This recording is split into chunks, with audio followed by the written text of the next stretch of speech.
Get the VIP access to the best shows on KBC Channel 1. We have something different, something special to spice you up.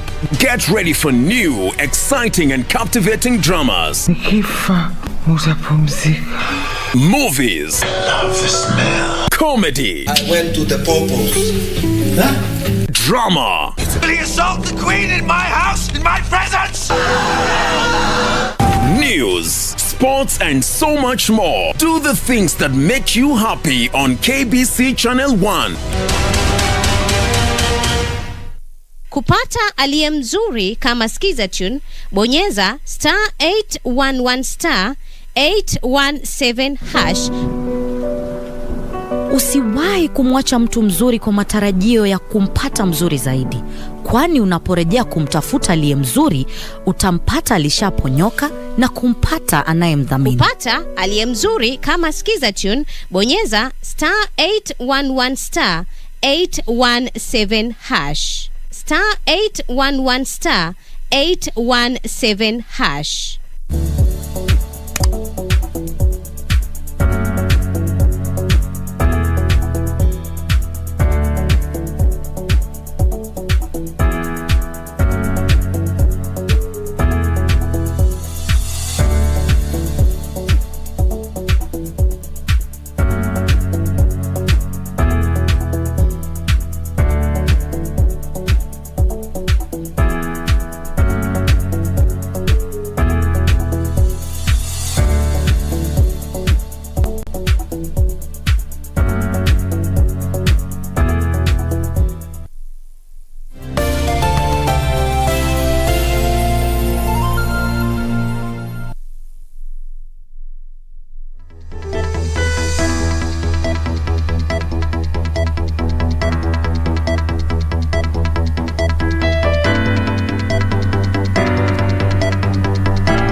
All right, 360 days before the general election, politics have hit fever pitch, back and forth between politicians.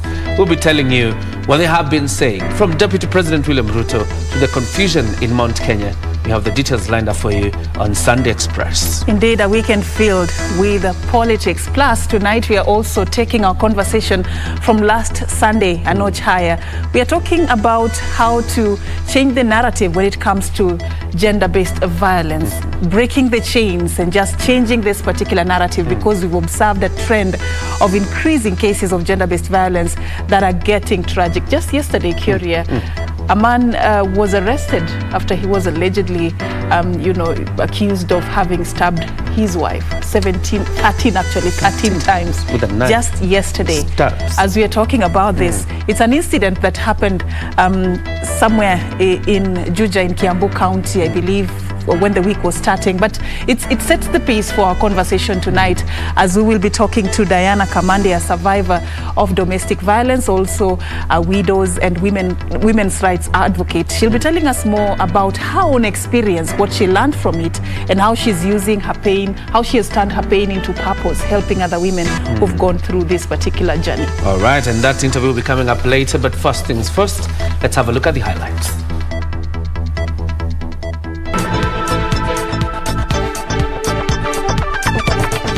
Vitisho ni mingi, so unaona vile wanaume wamegang up, lakini mimi nimewaambia nyinyi gang up, lakini tuko na Mungu, tutapambana na nyinyi, kwa sababu hatuwezi kukubali ati Kenya itakuwa ni ya viongozi peke yao na vile watagawana na vile watapata. Deputy President William Ruto says he is not threatened by coalitions of his rivals against his presidential bid, asserting that he will still win. Hakuna mtu amearrest. Tumeenda ground nao mara 4 so far. Hakuna kitu imefanyika. Demand for justice. Motorcycle riders protest murder of 4 colleagues in Kitengela. And it's a tightrope walk for Kenya Forest Service as it seeks a balance between conservation and reviving the wood industry.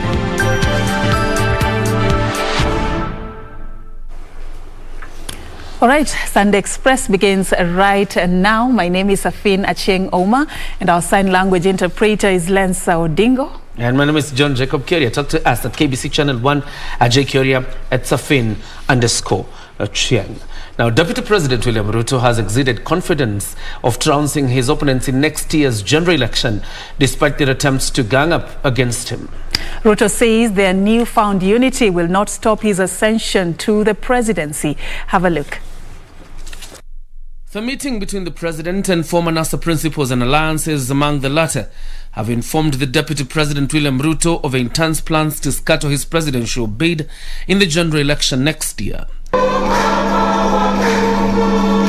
And the Deputy President is breathing fire over such schemes by his rivals. Musiogope. Vitisho ni mingi. So unaona vile wanaume wamegang up. Lakini mimi nimewaambia nyinyi gang up. Lakini tuko na Mungu, tutapambana na nyinyi. Kwa sababu hatuwezi kukubali ati Kenya itakuwa ni ya viongozi peke yao na vile watagawana na vile watapata. Ruto firing a salvo at his arch-rival ODM leader Raila Odinga and the One Kenya Alliance outfit, accusing them of being obsessed with power sharing instead of prioritizing the economic problems the country is dealing with. Musiogope. Vitisho ni mingi. So unaona vile wanaume wamegang up. Lakini mimi nimewaambia nyinyi gang up. Lakini tuko na Mungu, tutapambana na nyinyi. Kwa sababu hatuwezi kukubali ati Kenya itakuwa ni ya viongozi peke yao na vile watagawana na vile watapata. Ruto says next year's general election will have a framed contest of economic empowerment, claiming his bottom-up approach is a silver bullet. It is going to be informed by a conversation that enables those who are jobless, those who have no business, the hustling mamambogas and the hustling farmers, them too to be part of the equation economically, so that we can create prosperity that creates an equal society and creates equal opportunity. Atasema mama mboga, mtu wa mkokoteni, mtu wa bodaboda ni takataka. Na tunawasamehea na tunawaombea Mwenyezi Mungu. Tujue ya kuwa huyo hasla ni Mkenya kama Mkenya mwingine yoyote. Tafadhali uwe na nguvu na uwe na moyo. Unapokejeliwa, unaporushiwa matope, wanapokutusi, wewe ujue kweli unafanya kazi ya Mungu katika kazi hii ya kubeba watu wako na wheelbarrow, kuwatoa umaskinini uwalete kwenye maisha ya hadhi. Wale wameshiba wacha wakae pale juu, wacha watuite takataka wakiwa pale juu. Sisi tunaendea wenye ambao wako na njaa, kwa ajili hata Mungu mwenyewe majira yake ilifika ya kusema sasa ni wakati ya kukumbuka mtu maskini, mtu mwenye njaa, mtu mdogo mdogo pale chini. Sisi agenda yetu tunasema ni agenda ya economic empowerment. Wale wapinzani wetu wako na agenda yao ya power sharing. Tunataka sisi tuambie economic empowerment yetu, model yetu ya bottom up, ya kusaidia wananchi wa chini kuenda juu. Wao watuambie agenda yao ya power sharing. From politics now to a sad story. Hundreds of motorcycle riders took to the streets Sunday protesting the murder of 4 young men in Kitengela on the 8th of August. The motorcycle riders, accompanied by the deceased family members, paralyzed operations on Mombasa Road towards Kitengela, demanding the criminals involved be brought to book. These are the scenes that characterized Mombasa Road as hundreds of motorcycle riders paralyzed operations during a protest on their way to Kitengela police station. Here, they blocked the entrance as they demanded audience with the station's bosses on the progress in nabbing those who killed 4 of their colleagues last week. Hakuna kitu wanafanya, hakuna mtu amearrest, tumeenda ground nao mara 4 so far, hakuna kitu imefanyika. The motorcycle riders were accompanied by family members of the 4 slain young men. There's nothing he wouldn't do for people he loved. He went over and above. He made sure he nurtured all our talents. He pushed us to be the best people we could be. And the worst thing is being on this road even brings so much memories. Not I can say about him. He was not violent. He was so calm. Hata ungemkosea angenyamaza na kwambia sawa. All his friends know that. Kwenda was not violent. He was so calm. The 4 include 2 brothers, Victor Mwangi Wanjiru, 25 years old, and his brother Frederick Moreithi Wanjiru, who was 30 years old, as well as their 2 other friends, Mike George Onduso, who was 29 years old, and Nicholas Ichengo Musa, who was 28 years old. They were reportedly murdered by villagers and their bodies badly mutilated, dumped near Munjiriri River in the evening of August the 8th. A senior DCI boss says investigations have zeroed in on 2 main suspects who are currently on the run. The riders and young men donned in dreadlocks have also condemned the profiling of persons with dreadlocks. Familia imeteseka sana, imekuja hapa mara 4 na wamesema hakuna mtu ambaye ameweza kuwa arrested, na tukasema ya kwamba tunaheshimu sheria. Sisi private bikers, sio kila mtu anaendesha pikipiki ambaye ni mwizi ambaye anafanya ukora. The Private Riders Association chairman Sami Kiumbe says their members will be holding peaceful demonstrations until justice is served. For Sunday Express, I'm Serafina Robi. And we hope that that cry for justice will be heard. Now, moving on to other matters, to bring back to life the wood industry in the country after the moratorium on logging 4 years ago, the Kenya Forest Service is in the process of setting up systems that will rid the felling of trees of wanton corruption. And as John Jacob Curie reports on the final part of the feature, The Pain of Nobility, KFS, however, has the task of eliminating rogue elements from within their ranks who have been colluding with unscrupulous sawmillers to deny government revenue from the trees in government forests.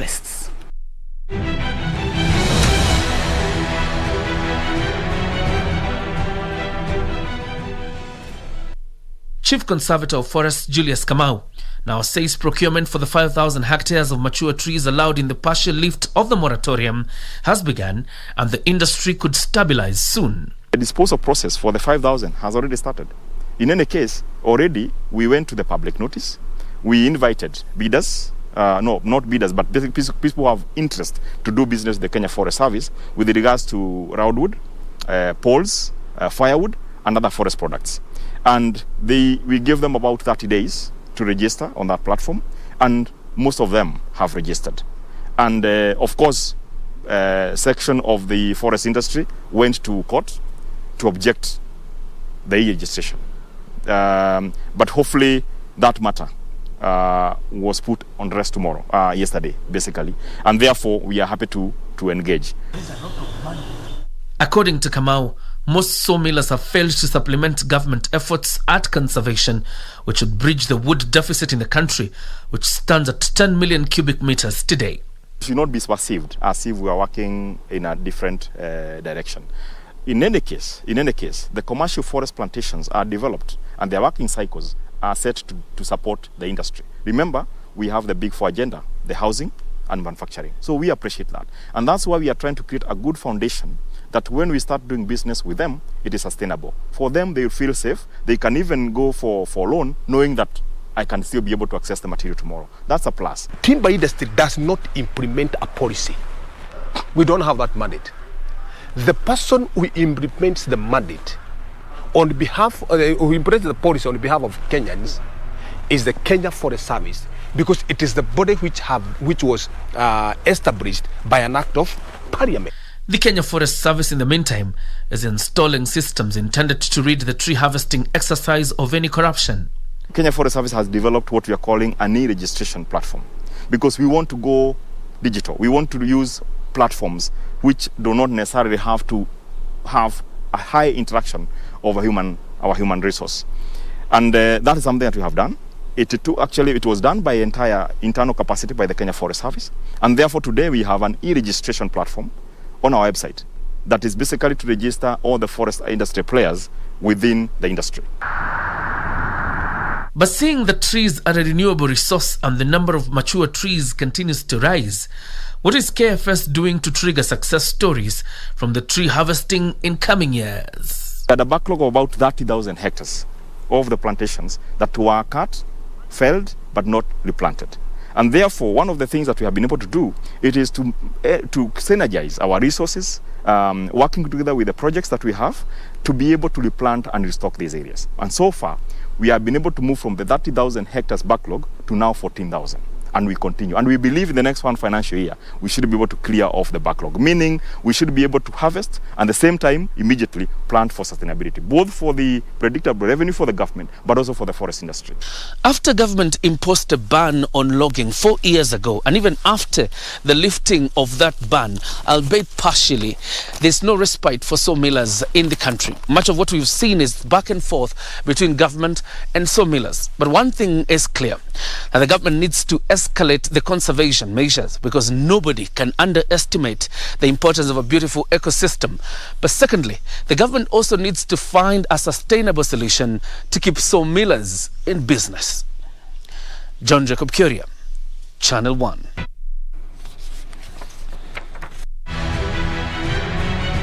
To politics again, and a section of leaders from the Mount Kenya region have alleged there is an elaborate plan to peddle the region's vote for selfish political ends. The leaders now want residents to treat with contempt this week's unveiling of plans for a Mount Kenya caucus, which will chart the region's political future ahead of the 2022 general election. Days after NARC Kenya leader Martha Karua, Mwangi Kiunjuri and Moses Kuria invited like-minded parties to join them in charting a political course for the Mount Kenya region, a section of area leaders has dismissed the calls. Sisi tumeungana chini ya Mheshimiwa William Samoei Arap Ruto. Hapo ndipo tumeungana. Na hii maungano ingine inafanywa, hiyo ni story inafanywa. On Thursday, Kiunjuri and the two leaders said they will reach out to all political parties with a presence in the region to work on a new political arrangement. This caucus invites all like-minded leaders, political parties from Mount Kenya region. That includes, we recognize that UDA is a political party represented in Mount Kenya region. So we are also going to invite them to this forum. The leaders, who are allied to the deputy president, have relentlessly spread his political gospel and the bottom-up approach in the Mount Kenya region. We also need to be able to elect leaders who are able to help the society prosper. We need to be able to identify leaders who can advocate for the voiceless. Ni muhimu ya kwamba wakati wa kupiga kura ukifika, lazima uende upige kura kwa yule mtu ambaye unapenda na yule mtu ambaye humpendi pia upige kwa kura kwa yule mwenzako ambaye unajua ndiye mwema. Lakini kukaa nyumbani bila kupiga kura, hiyo ni kuweka serikali ya dhuluma, serikali mbaya katika uongozi.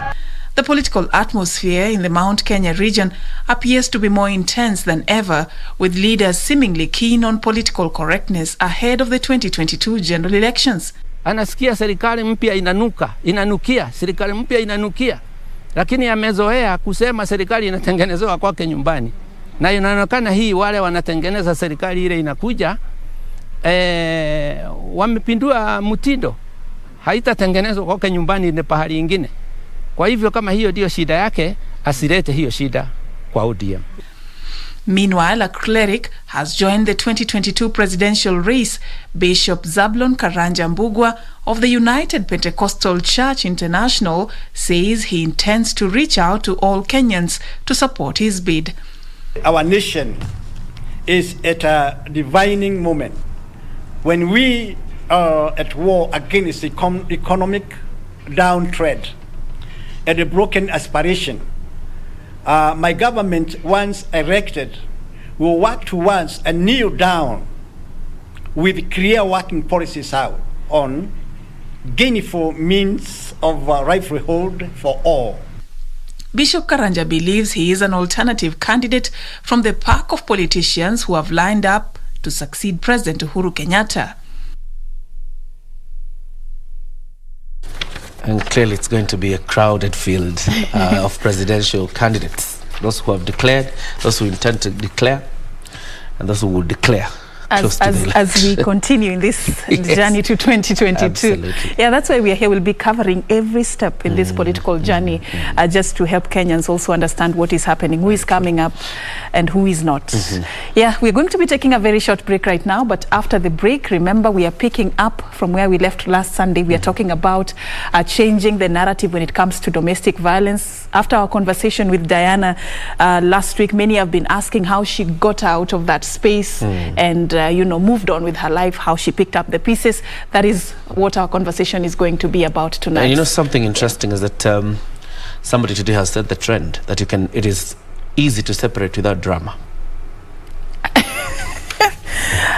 I didn't even expect you were going to do that. Did you? Anyway. You're taking a breather. Come back in a few.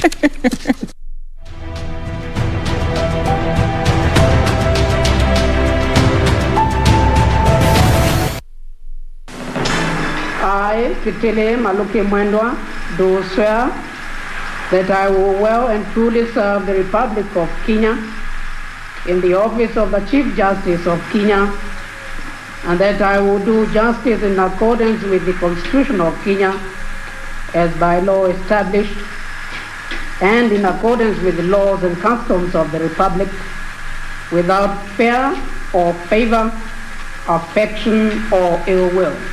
So help me God. Sit down.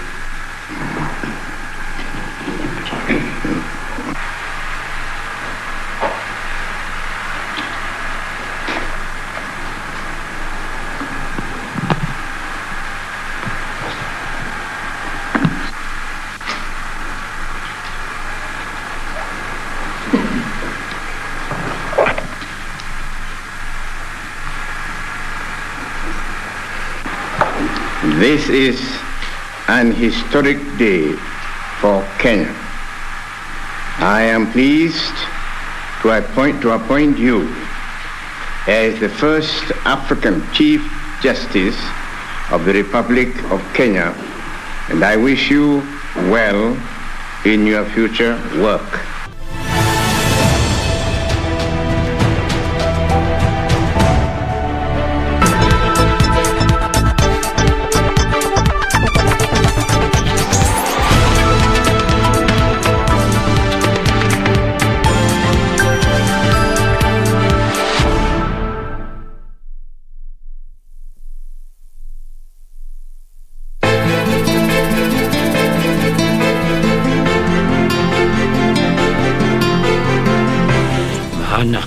Ni kupambana, kufa kupona, kufa kupona hadi tufaulu.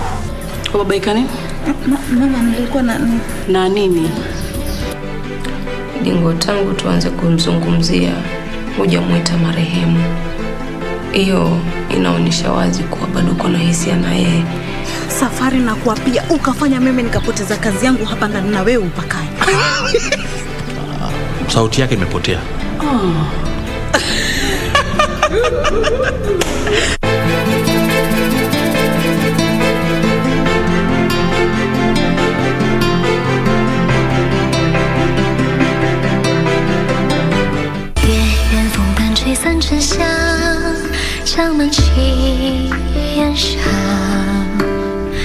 Princess Chen, I know you are a good doctor, but can you do better than your father? Perhaps your father purposely didn't cure him, and only wasted time. Your Highness, I'm Thunder, an Imperial spy. We're here to kill Prince Chin, as His Majesty ordered. Everybody stay alert. There are traps everywhere in here. Be careful.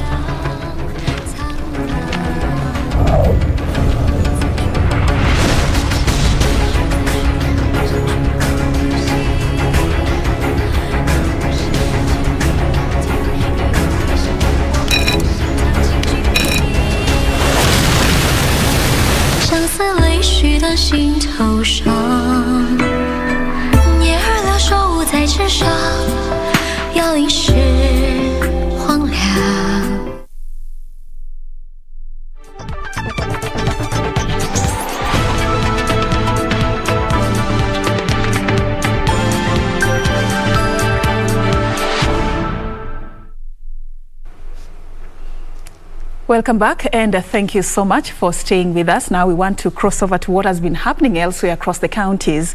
And the Institution of Engineers of Kenya has urged Parliament not to pass laws designed to undermine professionalism in the country. The institution says state appointments should be guided by merit and not partisan interests. These and other stories in the county news highlights.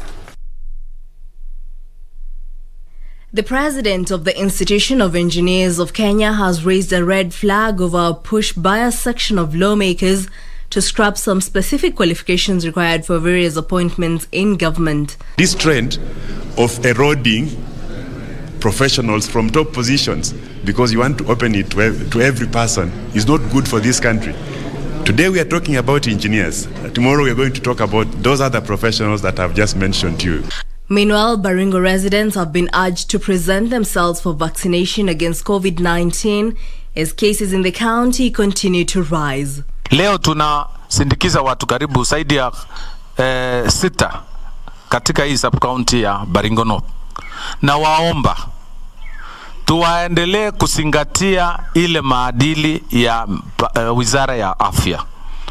Kuosha mkono, kufunga hii masks na pia kutengana hasa katika mitano kubwa kubwa. Elsewhere, a section of leaders from Bungoma County are calling on the Director of Criminal Investigation to hasten investigations into the killing of journalist Peter Ochieng. The journalist was found brutally murdered last week. Sasa yangu yote ambayo nilifanya kabla nichaguliwe na vile nimechaguliwa.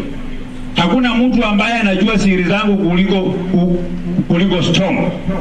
Sijawahi sikia hiyo siri ikisema popote. In Kericho County, residents of Kenegut location are accusing the police and area chief of laxity in eradicating illicit brew in the area. A 30-year-old man died at a trading center after consuming the brew. Tulipoteza kijana hapa ajili ya pombe haramu. Sasa tuko na huzuni sana kwa kupoteza hiyo kijana. Nafikiri kama serikali inaweza saidia sisi. Tunaomba serikali asaidia sisi kuondoa hii pombe haramu. Elsewhere, Kenya's strategic position in the East African region makes it an ideal destination for investment. Kaiser Kenya CEO Omraj Senkar and partner Nikita Loginov lauded Kenya's position as the gateway to the region. We saw Kenya as an amazing hub for us to be in East Africa. This is a huge market for us to hire up to 100 people when we expand and become quite big in Kenya. So that's quite a lot of families, you know, that are going to feel the benefits. And the qualities matters for everyone, not only Kenyans. And yeah, we come with German premium appliances and the kitchens. Finally, a proprietor of a building complex in Kisii town has been arrested for trespassing.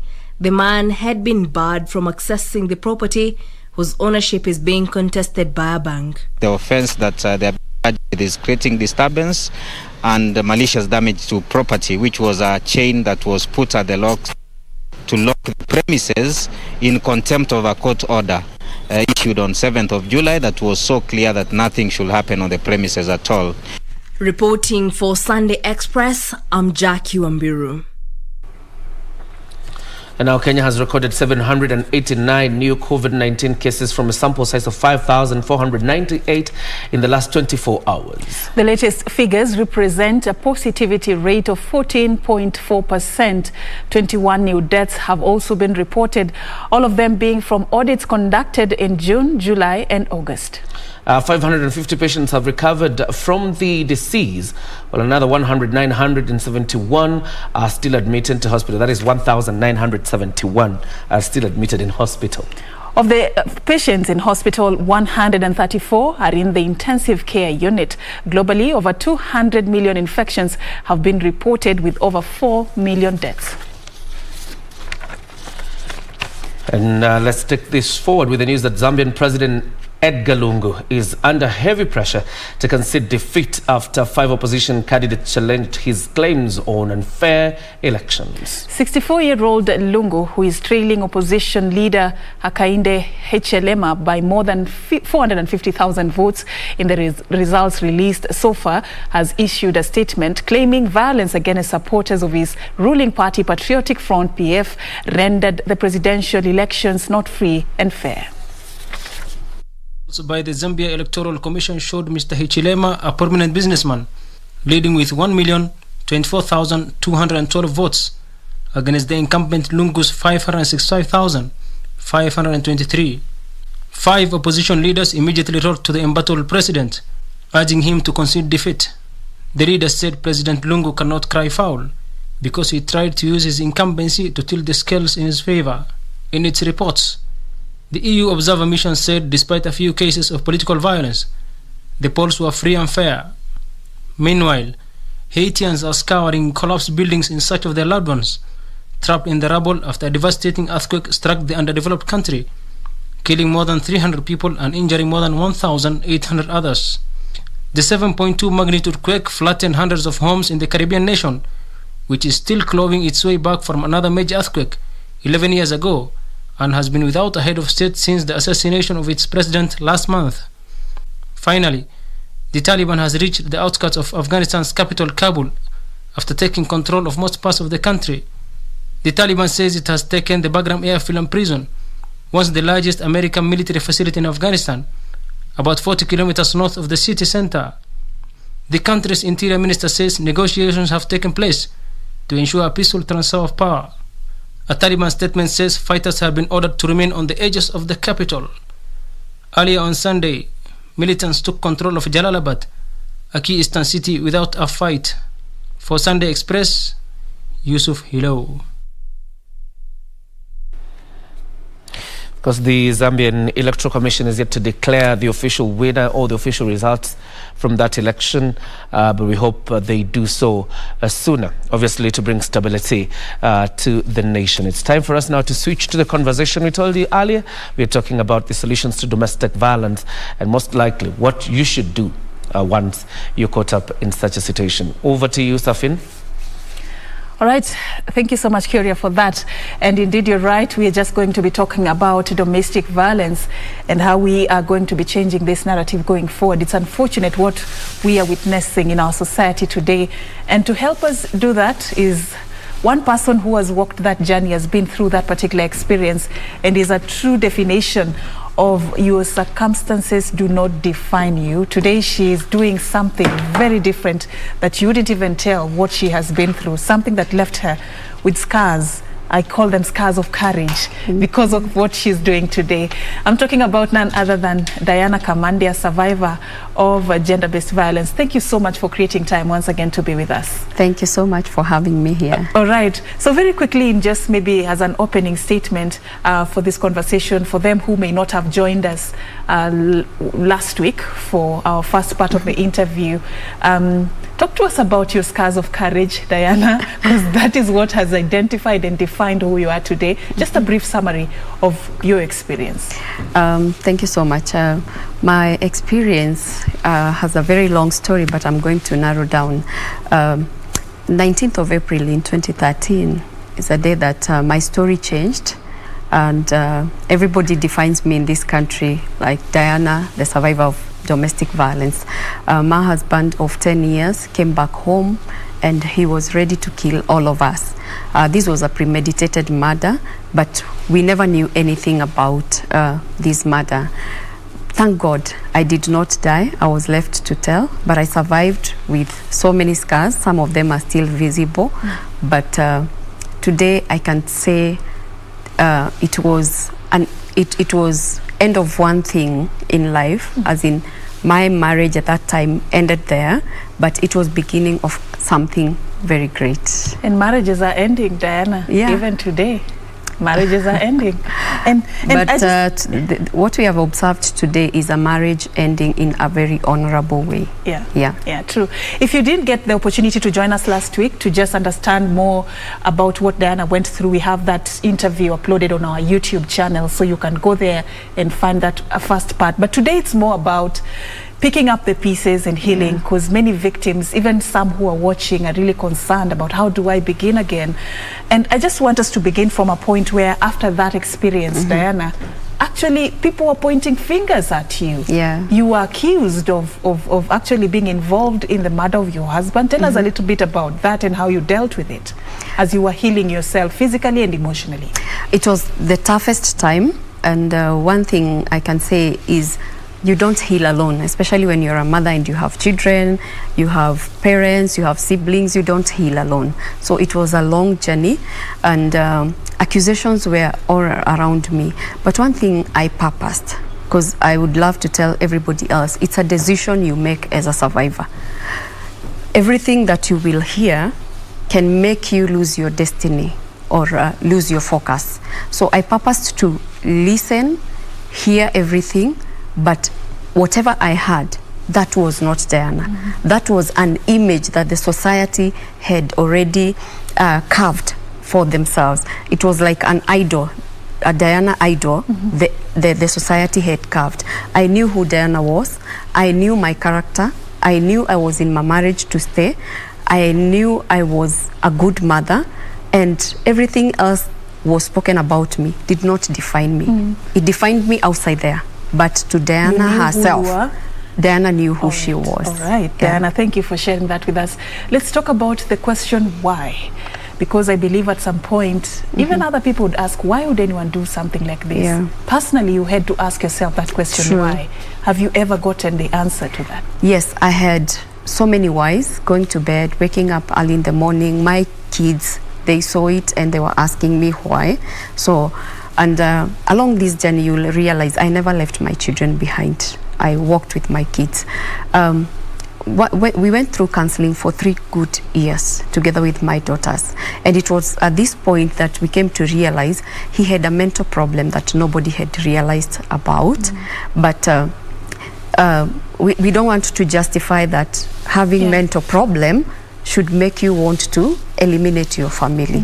But this was one of the reasons.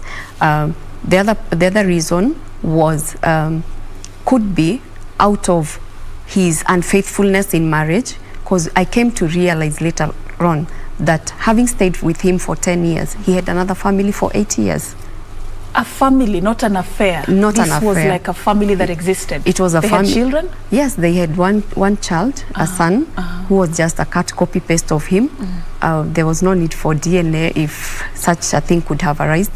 But this is another reason that you find maybe somebody fears to be known that I have a relationship outside there, and they decide just to end their life. What was your biggest lesson as you came to this realization? You know, you were in love, you were in a marriage, you were really committed into it, and then suddenly things changed overnight, just like that. What was your biggest lesson coming to this realization about his having a family on the side, and also that he actually had mental issues and you never realized? What is it that you learned from that whole experience? I learned it was important to continue checking on my people, because there are those who will go through challenges and they will not talk about them. As I said last Sunday, he was an introvert. He never used to speak too much. So I realized if he was an outspoken person, maybe he could have even shared it with a friend. So I realized it is so important. Just, you know, sometimes people will always call you or text you. Sometimes they just want to add you to WhatsApp group is when they realize, oh, this and this person exists in my contacts. But I realize it's so important. Just sometimes you just call, say hi, joke around with somebody and get to know what is happening in their lives. All right. Then, so you could have chosen to just go in your small corner of the world and kept quiet. You went through this, you survived, that's okay. But what was your turning point? And I want you to tell us about how you decided to start an organization that actually advocates for the rights of women and girls, briefly, and the role you play in this journey. Actually, my turning point was not after my healing. My turning point was on my hospital bed. I looked at these women who kept on coming to visit me in the hospital, and they were so much concerned. And when I could ask them about what happened to them, some of them were survivors of gender violence, some of them were widows, and they were like, as a woman, when you're widowed, you have got no rights. So you accept and move on. And I was like, accept and, they said accept and move on. But I purposed, I wanted it to end with me. As a mother to these young girls, I didn't want my children to ever go through what I went through. I didn't want any of my sisters to ever go through what I went through. So I just purposed, as Diana, I'm going to step up. I was not stepping up because of the world first. I was stepping up because of my daughters. I was stepping up because of my sisters. Then later on, I came to realize there is a bigger world that I've got a lot of women. I always thank my dad. He believed in me and in my sisters, because we are 3 sisters, and then our brother is the last born. My dad believed in educating the girl. And I said, because I've been to school, there are thousands of women who have not gone to school, and they are being oppressed because they don't know where to go to or who to ask a question. I said, even without a coin, I'm going to step up. I'm going to go to these offices. I'm going to go to FIDA. I'm going to go to Ombudsman. I could Google. Nobody showed me the way. The way people say I have a godmother, I've got godfather somewhere. I went to Google and tried to locate these offices, and I could just present myself to these offices and tell them what I was planning to do. And immediately I started. I kept contact with these offices who are our great partners today. Yeah, so that birthed Come Together Widows and Orphans Organization. Yes. All right, talk to us as we're about to conclude about the role you have played in even, coming up with the Widows Bill and having earned a head of state commendation. That's not easy. Talk to us about those kind of achievements along your journey. Okay, thank you so much. There has been quite a number of achievements, and I thank God so much, because I never knew I would come to this far today. Around 2015, I had this thought, the same thought I had in the hospital, but I decided, let me visit a few friends here and there, discuss with quite a number of lawyers, and ask them, what can we do to bridge the gender gap that has always led to widow abuse in this country? And whatever I was writing when I was in hospital, I had a sling on my left hand, but I asked my brother for a pen and a notebook. So everything that I was writing down was something that really could help widows, but I never knew until one very senior person in this country today, she came across my story on the newspaper. When she invited me to her office, she read through and she told me, this can actually become a bill to protect widows. I didn't know. She opened my mind, and at this point she gave me people to work with, and through her support, we were even able to host the first International Widows Day in Kenya. It was so amazing. Wow. And after that is I raised my voice so much, and especially in the case of Jacqueline Mwende, whose hands were chopped off. And December 2018 is when I received the head of state commendation.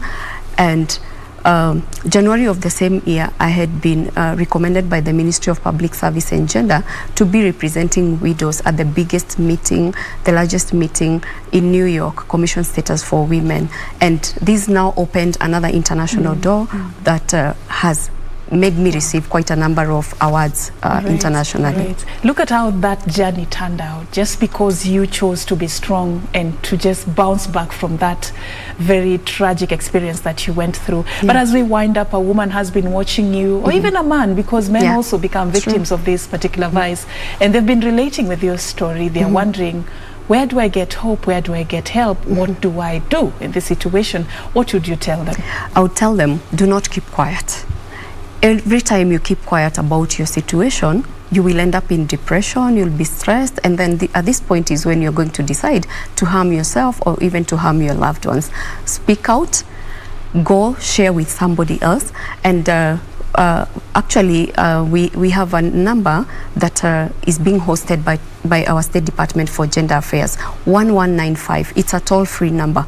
This number is for every Kenyan who is going through something, whether it's a girl who is going through FGM or has been threatened to go through FGM, you're going through domestic violence, being a man or a woman, you can call this number.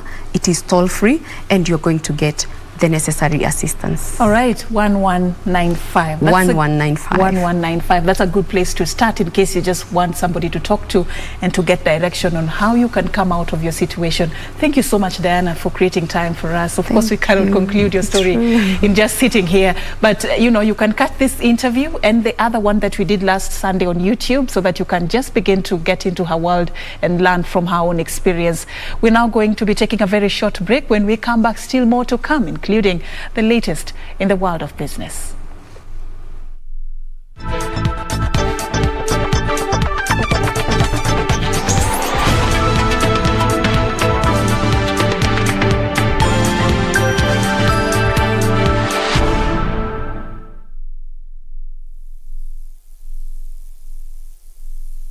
Quiero amarte de una forma diferente, de otro modo. Your daddy died, sweetie. No, my daddy is not dead, Mommy. Please tell me he isn't dead. Sweetheart, believe me, I wish it wasn't true. I wish it weren't, but... Don't exert too much effort. Manuel. Just relax, sir, please. Manuel. I'm going to call him. But you have to stay calm, sir. Manuel. You're still quite weak, Mr. Yes, Manuel. Oh, may the heavens help me. Please help me find proof of Max's innocence. I'm begging you. Because I love him so much. I have to find Florencia. No one was around when I killed Horacio, but I can't risk being uncovered and going to prison. Quiero amarte de una forma diferente, de otro modo, nunca igual al de otra gente.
Time for us now to do the business of sports. And handicap 12, David Cairo was crowned overall winner of the 11th NCBA Golf Series that was held at the Par 73 Nakuru Golf Club.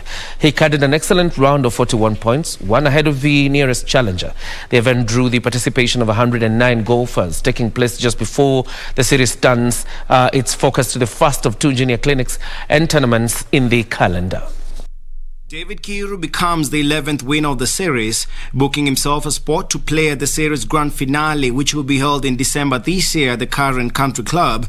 Close on his heels was handicap 28 Kulvesh Singh, who posted 40 points after the round to claim the winner's spot in the men's category, ahead of Sajil Shah, handicap 24, who took the runner-up spot in the category with 38 points. In the ladies category, handicap 26 Suzanne Kua emerged the winner, having finished the round with an impressive round of 40 points, with handicap 34 Andwati posting 38 points to claim the runner-up spot. We want to become closer to you, and that's why we've been doing this a little differently by coming to the clubs, and thank you for the support. I've met a lot of clients, I've gotten a lot of feedback, and na tutawafanyia kazi. I want to thank you and Greenkeeper for keeping our cost good, and my fellow players to play today well, and our NCBA sponsoring today, and my sponsor, Mr. Harry Graham, for sponsoring me today. In the juniors category, handicap 18 Charles Kamais carded a round of 38 points to emerge the winner, while Rehab Duo at handicap 33 carded an excellent round of 40 points. Among the guests, handicap 31 Elidu Wangeshi was crowned the winner with 35 points. Over 1,016 golfers have so far taken part in the series across the 11 participating clubs. I want to appreciate NCBS so much for the sponsorship. You agree with me, especially over this period again, over COVID issue areas. We have had a few sponsors, but you can see the magnitude and the kind of sponsorship that you had today. Registration ongoing, it's on our website. So if you've got a junior, please get them to register. We've got 2 days of fantastic golf at Karen. Later on in the year, there'll be another leg in Muthaiga. The future of golf is not us. It is those juniors that will keep the fire burning. And now cricket stakeholders in the country continue with efforts to uplift the level of the game, which undoubtedly has dipped due to administrative challenges.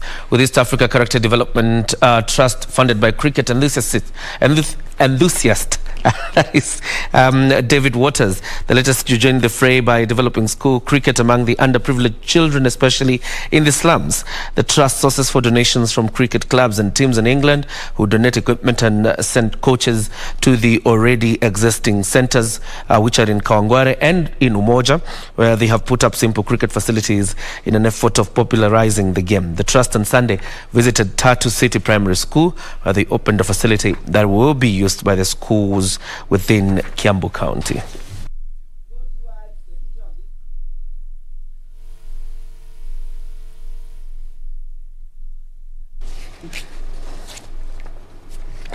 And the fifth round of the KCB Kenyan National Autocross Championship got off to a flying start at the Mombasa Cement Racetrack in Vipingo, with 38 drivers enlisted for race action. Defending Open champion Kirit Rajput dropped out of the event after his Subaru GCB caught fire in the early morning practice loop. Among the top competitors in the four-wheel drive turbo class are KNRC Premier Class driver Eric Bengi, leader Lovjiet Singh, and defending champion Sahib Omar. The two-wheel drive turbo class, which is a preserve for buggies, has the likes of Shah Zemal and champion Azad Manji. The two-wheel drive buggy leader and champion Zamir Raji is going for his fifth win of the season in a rage contraption. Two-wheel drive non-turbo car has leader Rajveer Tethi and Sam Karangatha fighting for championship points. This year's Autocross Championship, now at halfway stage in Kilifi County, has been to the waterfront Karen, Kasarani, Eldoret and Jamhuri Park, Nairobi. It's really hot, really nice, exciting. I'm gonna wondering how this thing's gonna do on the track, how the car's gonna do. I have done 2-3 events before, and this is the first time I've done Mombasa track, and I'm very excited for it. Yeah, hopefully it will be a good event. I'm planning to finish clean, not have any major damages to the car, everything okay with the car, and finish with a good time as well. And now West Ham United twice came from behind to get their Premier League campaign off to the ideal start by beating Newcastle United 4-2 in a hugely entertaining match at St James Park. The Hammers trailed 2-1 at half-time but staged a remarkable fight back after the break with goals from Said Benrahma, Thomas Souček and Mikhail Antonio. Callum Wilson put Newcastle ahead after just 5 minutes. Heading home, Alan St Maximis cross to delight the 50,000 vocal fans in the stadium. West Ham equalised midway through the half after VAR review ruled Aaron Croswell's cross shot had gone all the way into the net and touched. Newcastle regained the lead just before the break when Jacob Mappy nodded in Matt Ritchie's cross, but West Ham levelled again soon after the restart as Benrahma headed in. Al's finding Cresswell, and it's 1-1. Getting crosses in like that in Murphy and Antonio, saved by Woodman on his debut. Woodman. For Jared Bowen down on the touchline, just can't hurt your career. Cresswell.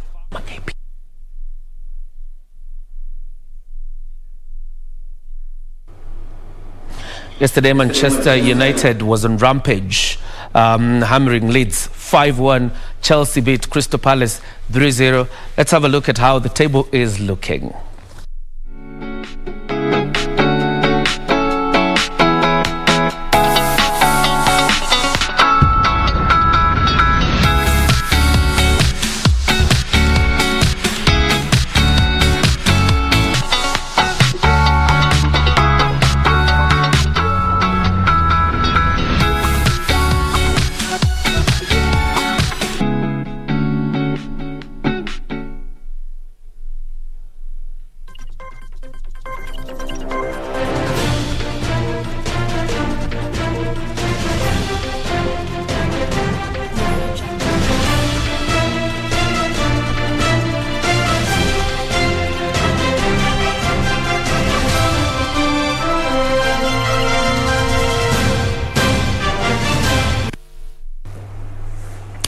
Away from sports, more news. The government of India and Kenya continues to enjoy bilateral ties that have been boosted amidst the COVID-19 pandemic, thanks to joint efforts by the two governments in battling the viral disease's effects. Speaking during celebrations to mark India's 75th Independence Day at the High Commission, Deputy High Commissioner Mr. Ashish Sinha expressed India's commitment to President Kenyatta's Big Four development agenda and quality service provision.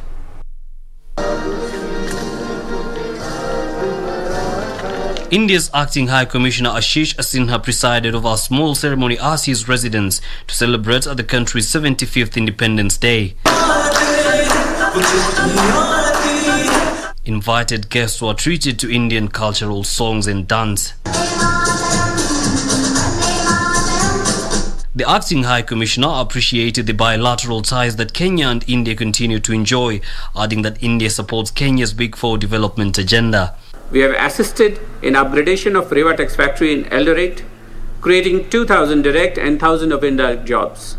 Capacity building through offering various courses on scholarship under ICCR and ITech scholarships has been redesigned to deal with the pandemic challenges, and several online and e-ITech courses were offered, including a special ITech course organized for the officers from the Kenya Postal Department. Sinha said besides the COVID-19 vaccine donation by India to Kenya, several Indians have reached corners of the country as frontline workers in a bid to find tangible solutions to mitigate the effects of the virus. All this while, during the pandemic, this mission never scaled down its activities, and in fact, we became even more available and have been channeling our efforts toward finding creative solutions.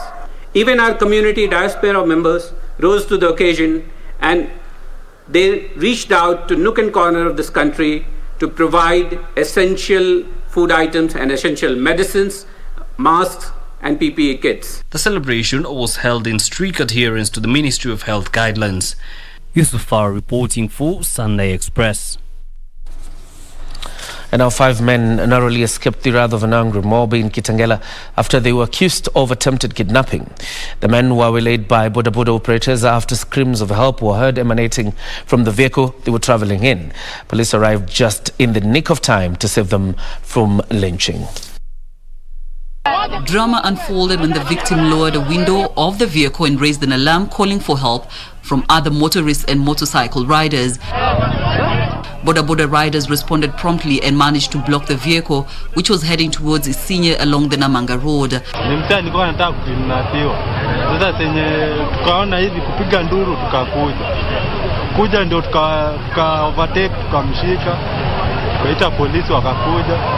A traffic snarl-up worked to the advantage of the riders. The victim had been sandwiched between 3 men seated in the back.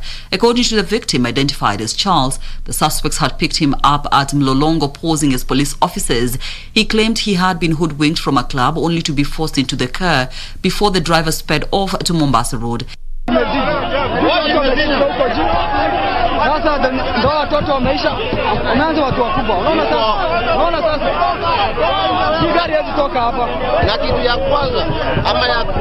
Kitu ya kwanza tukisema hapa Kitengela kumekuwa kubaya.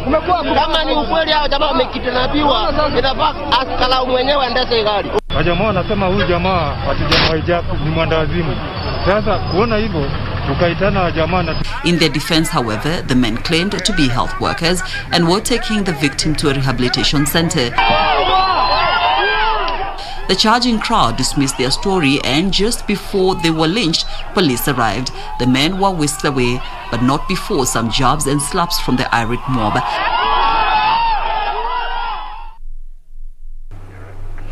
Now, to matter security, armed bandits have attacked and wounded 4 security officers attached to the Laikipia Nature Conservancy. As Nancy Okware reports, one of the officers was shot on the cheek near his left eye. 2 were injured on the legs, while the 4th sustained chest injuries. 3 officers are recuperating at the Sipili nursing home, while 1 was referred to another hospital for specialized treatment. Bernard Kinywa, a clinical officer at the health facility, said the officers were responding well to treatment and could be discharged soon. And the other one was wounded at the hand. So this one had a fracture, which was referred for further management. The rest were cleaned, sutured, and they are responding well. Yeah, very soon, maybe in 3 days' time, all of them will be okay. 2 weeks ago, another GSU officer was shot and killed by suspected bandits within the same ranch. Efforts to get a comment from the senior security agencies in Laikipia County were futile. The latest incident comes just days after the Interior Cabinet Secretary warned that the government will double down on criminals in the region. Nancy Okware, Sunday Express. It's time for us to put a cap on the Sunday Express, Safin. Yeah, indeed. It's been quite a pleasure doing this for you tonight. Thank you so much for creating time for us. My name is Safina Cheng Oma, and our sign language interpreter has been Lensa Odingo. Have a good night. And my name is John Jacob Curia. See you Wednesday on Prime Edition. But of course, our teams will still be in charge from tomorrow. Purity himself and Tomboya in charge Monday and Tuesday. Then see you Wednesday.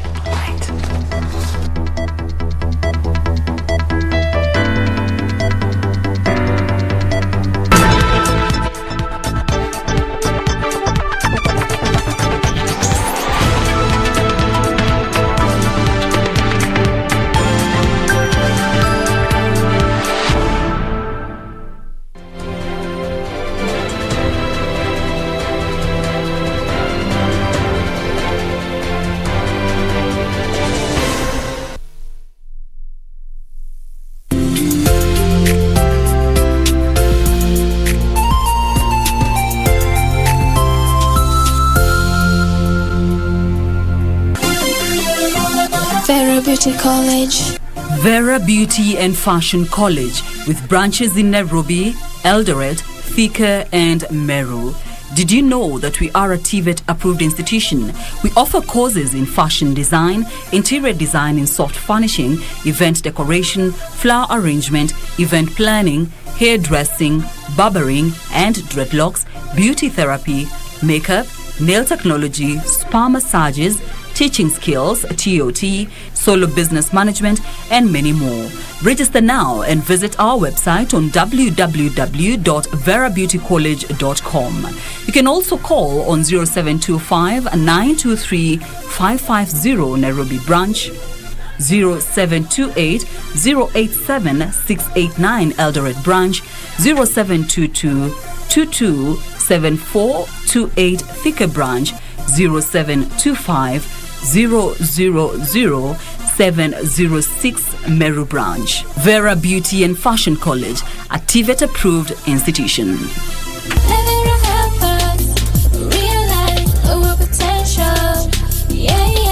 Ili kupata skiza tune ya Tabasamu ni bure.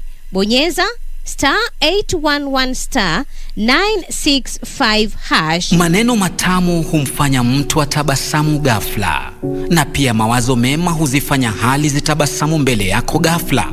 Hali ngumu zikawa nyepesi, hali tete zikatamanika. Ila unaponuna pia hali zinanuna. Hebu jifunze kutabasamu. Kupata skiza tune ya Tabasamu ni bure. Bonyeza *811*965#, *811*965#.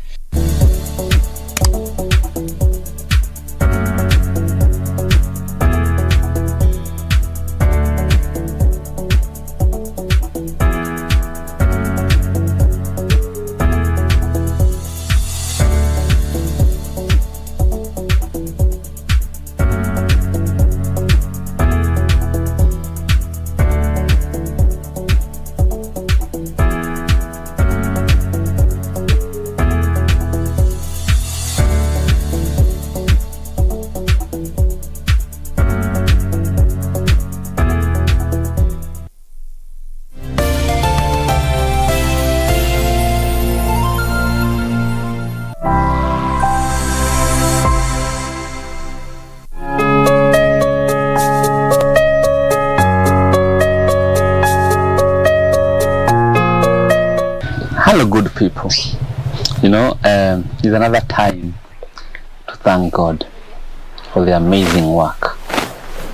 And to be honest, personally, I'm happy. I'm happy because when you promise something, Mungu ana make inakuwa possible. Anaifanya ikuwe possible. And we are here to thank God for what He's doing through Save a Life. So I'm back to Kirinyaga County, Kanyakeni Ward.